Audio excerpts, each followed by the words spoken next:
আমি এখন যে প্লেসটায় আছি এই প্লেসটা কিন্তু তোমার চারপাশে খেজুর গাছ এবং নারকেল গাছ দিয়ে পরিপূর্ণ, মানে পুরো একটা গ্রামীণ ভাইব, এবং সেই সাথেই উপরে দেখা যাচ্ছে তোমার বড়ি গাছ। ছোট থাকতে কিন্তু অনেক বড় ঢিল মারে পায়া খাইছি, তোমরা পারো না কে?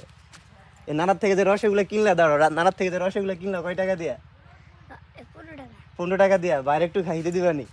হ্যাঁ, বাইরে একটু দিবা না? ভাইয়া খাবো না, তোমরা বলছো এতটুকু। তোমার নাম কি? হাসান। ও আচ্ছা, এটা কার ঘর? এটা হেতানের। নানা কই গেল? আচ্ছা, নানাদেরই একটা কল, হয়তো বা কলটা এখন অচল। যাই হোক, ও নানা আরো পারতে আছে রস।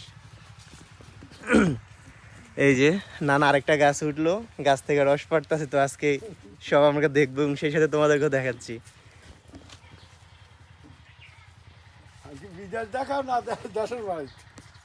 নানা এই যে রস বিক্রি করেন কেজি কত করে? কেজি 150 টাকা।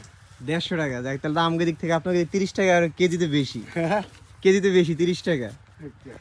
মানে আমাদের গ্রামে কিন্তু তোমার 120 টাকা করে রস পাওয়া যায়, আর এখানে হচ্ছে তোমার 130 টাকা। হয়তো জায়গা ডিফারেন্স বা চাহিদা কম বেশি, এই জন্য আর কি রেটটা একটু।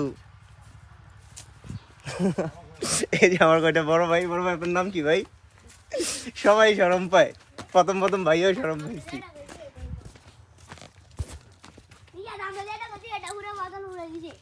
পুরা বোতল হুড়াই দিছে।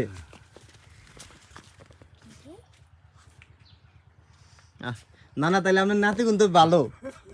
ভালো কি কারণে ভালো আমি বলতেছি, মানে আমরা যখন ছোট ছিলাম তখন তো আমরা চুরি করে পায়রা খেলাম গাছ উঠে। এখন কিন্তু না, ছোট ভাইরা নানা থেকে আর কি অনুমতি নিয়ে নিতেছে না হয়তো। কি না, আপনি দিতেছেন নাকি ওরা কিনে নিতেছে?